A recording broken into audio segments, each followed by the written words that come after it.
নমস্কার বন্ধুরা, কেমন আছেন সবাই? তুলির কথার আরও একটা নতুন ব্লগে আপনাদের সবাইকে স্বাগত জানাই। আজকের ব্লগটা চা দিয়ে শুরু হলো, ভিতরে আছে অনেক অনেক গল্প, সো দেখতে থাকুন। হ্যালো এভরিওয়ান, সকাল সকাল আমরা স্নান করে নিয়ে এখন একটু বেরোচ্ছি। আজকে যাব ও বাড়ি, আর তার আগে যাব আমাদের এখানে একটা আশ্রমে। আজকে গুরু পূর্ণিমা, ওটা মায়ের গুরুদেবের আশ্রম। মা প্রণাম করতে যাবে আর আমরাও যাব মায়ের সঙ্গে। ফাও আপনাদেরকেও দেখাবো। আশ্রমটা ভীষণ সুন্দর দেখতে। ছোটোবেলা থেকে আমরা অনেকবার ওই আশ্রমে গেছি। অর্ণাও রেডি হয়ে গেছে, একদম স্নান করে পরিষ্কার পরিচ্ছন্ন। সবসময় নেচো না, সবসময় নাচতে হয়। চলো, চলে এসছি আশ্রমে। এই হচ্ছে আশ্রমের গেট, আর আমরা এসে গেছি ভিতরে। গুরু পূর্ণিমার জন্য বেশ ভালোই ভিড় হয়েছে। আসলে সমস্ত ভক্তরাই একদিনে এসে এখানে জড়ো হয়। আরও অনেকেই আসে মাঝে মধ্যে। আগে আমরা খুব আসতাম মায়ের সঙ্গে, আমি দাদাভাই প্রায়ই আসতাম, কিন্তু এখন আর সেভাবে আসা হয়ে ওঠে না। কত স্মৃতি আছে আমাদের এখানে। ওই পেছনে একটা মন্দির আছে, সেখানে আমরা কত খেলেছি ছোটোবেলায়। এইখানে ভিতরে ঠাকুরের মূর্তি আছে, কিন্তু এখন দেখছি দরজাটা বন্ধ। কোনো কারণে হবে, খুললেই দেখাবো। খুব সুন্দর পরিবেশ এখানে, মনোরম।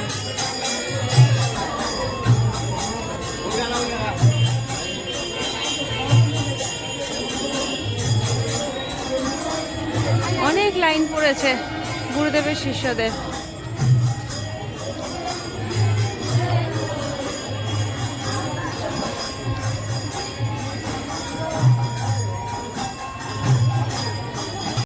এখন মন্দিরগুলো আস্তে আস্তে সংস্কার করা হয়েছে, অনেক বেশি সুন্দর হয়ে গেছে। যখন আমরা ছোটোবেলায় আসতাম তখন এগুলো একদম মানে এতটা এরকম ছিলই না আর কি, একটু ভগ্নপ্রায়ের মতনই ছিল। আর এর সামনে আরও অনেক বেশি গাছগাছালি ছিল। মানে আশ্রমে এসে শিব মন্দিরের কাছে আসতে অনেকেই ভয় পেত। তো আমি আর দাদাভাই এখানে এসে দৌড়াদৌড়ি করে খেলা করতাম। পুরনো কোথাও কোনো জায়গায় গেলে কত কথা যে মনে পড়ে যায়।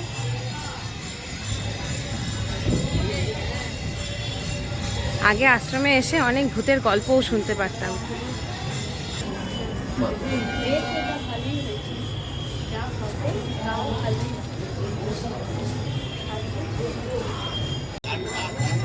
এখানে এখন গুরুদেবের সমাধি মন্দির তৈরি হয়েছে। দুজন গুরুদেবের দুটো সমাধি মন্দির এখানে আছে। আগে এই জায়গাটায় একটা পুকুর ছিল, তো পুকুরের জলটা আমরা কোনোদিনই দেখিনি। সবসময় পুকুরটা শুকনো ছিল, আর এই জায়গাটা এতটা গাছগাছালিতে ঘেরা ছিল, মানুষজন এদিকটায় আসতে ভয় পেত। প্রথম প্রথম যখন আসতাম তখন শুনেছিলাম যিনি এই মন্দিরের প্রথম মহারাজ, অভয়ানন্দগিরি মহারাজ, উনি এসে এই স্থানে বসে এখান থেকে ভূত তাড়িয়ে তারপরে এখানে আশ্রম প্রতিষ্ঠা করেছিলেন। তার আগে নাকি এইখানে ভূতের প্রচুর আনাগোনা ছিল। অনেক আগেকার গল্প এগুলো, এখানে মহারাজদের কাছ থেকেই শোনা।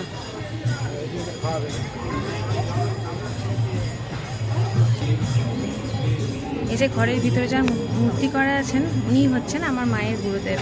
আমি ওনাকে সচক্ষে দেখেছি ছোটোবেলায় বহুবার। আসলে ভীষণ ভালোবাসতেন, মাথায় হাত বুলাতেন, আর এক বাটি করে প্রসাদ দিতেন। ছোটোবেলায় তো নকুলদানা বাতাসা খেতে আমরা খুব ভালোবাসতাম।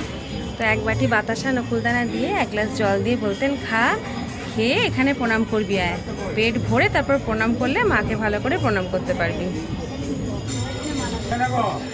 চলো চারদিকটা একবার ঘুরে আসা যাক। চলুন, কিচ্ছু হবে না।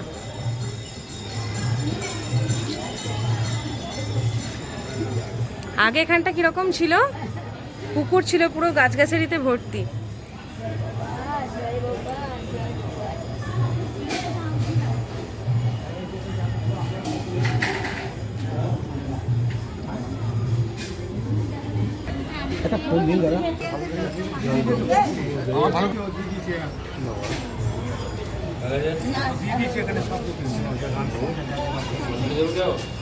চলুন এই দূরের মন্দিরটা এবার আপনাদের দেখিয়ে নিয়ে আসি, আর আমার ছোটবেলার আরও কিছু স্মৃতি আপনাদের সঙ্গে ভাগ করে নিই। এইখানটা আগে গোয়াল ছিল, বেটু জানিস? এইখানটা আগে গোয়াল ছিল, এই যে এই চাতালটা, আর এখানে মোটা মোটা অনেকগুলো গরু ছিল। এখন আর গোয়ালটাও নেই, গরুও নেই। এই দেখ, এই মন্দিরটা সিঁড়িগুলো না, নানু আমাদের বলতো অতবার ওঠানামা করিস না, পড়ে যাবি। আর আমি আর মামাই বারবার যেতাম আর আসতাম। এসো তোমাকে দেখিয়ে নিয়ে আসি। এইখানটা হচ্ছিল ভোগ ঘর, এখানে ভোগ রান্না হতো। আর ওই যে ভেতরটায় দরজাগুলো দেখা যাচ্ছে, ওই ভেতরে বসে ভোগ খাওয়ানো হতো। অনুষ্ঠানের সময় শুধুমাত্র ওই বাইরে বসিয়ে ভোগ খাওয়ানো হতো, বাকি সময় এলে এইখানে ভিতরে বারান্দাটায় ভোগ খাওয়ানো হতো। গরম গরম ভাত, তার সাথে কাঁচা লঙ্কা দিয়ে মাখা আলু সিদ্ধ, আর কি কি তরকারি হতো আমার মনে নেই, কিন্তু এই আলু সিদ্ধটার কথা আমার খুব ভালোভাবে মনে আছে। এত সুন্দর খেতে লাগতো মায়ের ভোগ, ভীষণ সুন্দর। আর এই মন্দিরটায় তো যাবো, তার আগে একটা কথা আপনাদের বলি। এই যে মন্দিরের সামনে দেখতে পাচ্ছেন প্রহরীরা দাঁড়িয়েছে, আমরা ছোটোবেলায় ভাবতাম, তখন আমরা অনেকটাই ছোট ছিলাম, সেই জন্যই ভাবতাম যে এইটা মনে হয় দুজন সত্যিকারের মানুষ। আর ভাবতাম যে আমরা এলেই হয়তো ওনারা এখানে স্থির হয়ে দাঁড়িয়ে পড়েন, তাছাড়া হয়তো ওনারা নড়াচড়া করেন। তারপরে এখানে গুরুদেবের কাছ থেকেই শোনা যে আগে যখন চোর ডাকাতরা আসতো, সেই কারণে এগুলো করা ছিল, যাতে দূর থেকে দেখে ওরা মনে করে যে সত্যিই দুজন প্রহরী এখানে দাঁড়িয়ে আছেন। ভিতরে নারায়ণ ঠাকুরের মন্দির আছে, চলুন আপনাদের দেখাই। সোনাই প্রণাম করো। উপরে কত সুন্দর করে তৈরি করা আছে সমস্ত ফলক, একই রকম আছে ছোটোবেলার মতন, শুধু একটুখানি নতুনত্ব করা হয়েছে, মানে একটুখানি সংস্কার করা হয়েছে আর কি। বাদবাকি যেমন ছিল ঠিক তেমনটাই আছে।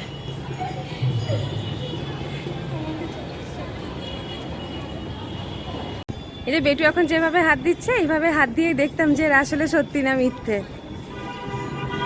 কি শোনাই, সত্যি মিথ্যে? এইদিকে নিচের ঘরগুলোয় মহারাজ গুরুদেব ওনারা থাকেন। এখন আরও অনেক ব্যবস্থা করা হয়েছে, নাহলে আগে যখন গুরু পূর্ণিমা বা যে কোনো পুজোয় আসতাম তখন এই ভেতরগুলোয় সমস্ত বসিয়ে ভোগ খাওয়ানো হতো। কত সুন্দর লাগছে দেখুন এখান থেকে ভিউটা। এদিক সেদিক ঘুরছিলাম আমরা, এখন আর মাকে খুঁজে পাচ্ছি না। মা ওখানে গুরু প্রণামের লাইনে দাঁড়িয়েছিল। এই বেটু পড়ে যেও না, কাদা আছে, দেখে এসো। দেখি আমার মা জননী এখন কোথায় আছেন, প্রণাম করা তার হয়েছে কিনা।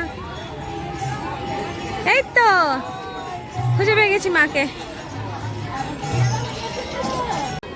প্রসাদ খাচ্ছ? দিয়েছে প্রসাদ? কি পেয়েছো? খাও। দেখলে এখানে এলে সবাইকে প্রসাদ দেয়, খেয়ে নাও। মা গেছে পুষ্পাঞ্জলি দিতে, মায়ের পুষ্পাঞ্জলি দেওয়া হবে, তারপরে এখান থেকে বেরোবো। কেমন লাগলো বলুন আমাদের এই আশ্রমটা আপনাদের? আমাদের আর কি বলছি, আমিই তো কত বছর ধরে আসিনি, খুব ভালো লাগলো জানেন তো, আসার পর এখানে এসে খুব সুন্দর লাগলো। আমাদের পুজো দেওয়া হয়ে গেছে, আর আমার আর মায়ের প্রসাদ এই যে এর মধ্যেই রাখা আছে, বাড়িতে গিয়ে পুজো দিয়ে তারপর খাবো। এই বৃষ্টির জন্য বাড়ি থেকে বেরোতে দেরি হলো 8 ঘন্টা, আবার এখানে বৃষ্টি নেমে গেছে, এটা থামবে তারপর বেরোবো। বৃষ্টি বৃষ্টি করে সারাদিন একেবারে অস্থির কাণ্ড।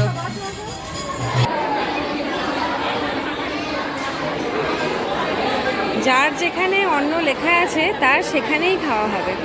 ভেবেছিলাম বাড়ি চলে যাব, বাড়িতে গিয়ে রান্না করে খাবো। গুরু পূর্ণিমা ভেবেছিলাম আজকে ভাত খাবো না, অন্য কিছু খাবোই মায়ের সঙ্গে, কিন্তু কপালে লেখা আছে আজকে আশ্রমের ভোগ খাওয়া, তাহলে এখানেই খেতে হবে।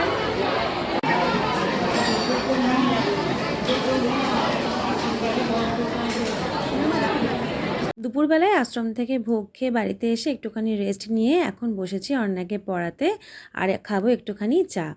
আমার আজকের ব্লগটা এখানেই শেষ করছি। সবাই ভালো থাকবেন, সুস্থ থাকবেন, আনন্দে থাকবেন। দেখা হচ্ছে নেক্সট ব্লগে। আজকের মতো টাটা।